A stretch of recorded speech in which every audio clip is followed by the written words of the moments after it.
হচ্ছে সকালবেলা 6টার দিকে ওই শাক ছিল, শাকটাকে নিয়ে রাস্তা ধরে আসছিল, রাস্তা সাইকেলে চেপে আসছিল, সাইকেলে আস্তে আস্তে আমরা যখন তারপরে সবজি নিয়ে আসছিল না এমনি এমনি ছিল, শাক ছিল পিছনে বাঁধা আর চালিয়ে নিয়ে আসছিল ওই রাস্তা দিয়ে, যেটা দিয়ে আমরা যাতায়াত করি ওই রাস্তা দিয়ে। কোন বাজারে যাচ্ছিল?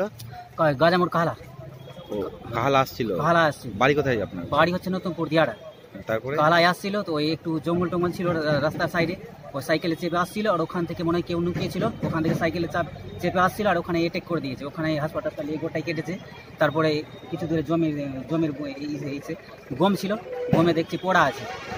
তারপর আমরা সকালে এসে দেখছি যে এখানে। কে খবর দিল আপনাদের? আপনার এই মানে যে যারা পায়খানা করতে এসেছিল কিনা, ওই ঝোপ ছিল একটা আছে, পুকুর আছে, ওখানে পায়খানা করতে আসছিল তো দেখেছিল যে পোড়া আছে। তারপর আমার বাড়িতে খবর গেল, আমরা দৌড়তে আসলাম, দেখছি পোড়া আছে। কে করলো এই ঘটনাটা? এটা আমরা চোখে দেখিনি, আসলাম তো দেখছি লাশ পড়া আছে। কারোর সাথে কোনো শত্রুতা ছিল? শত্রুতা আমি বলতে পারবো না। কোনো রাজনৈতিক কিছুই যায় না, পলিটিক্যাল বলে কোনো কিছুই যায় না। কোন দল করতেন আপনারা? আপনার ভাই কি দল করে? দল ও কিছু করে না, আমরা যেটা বলি তারাই ওটাই করে।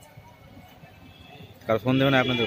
হ্যাঁ, কারো পরে সন্দেহ নেই? সন্দেহ বলতে আমার দাদা আসছে বড়টা, তারপরে ও কিছু বলবে।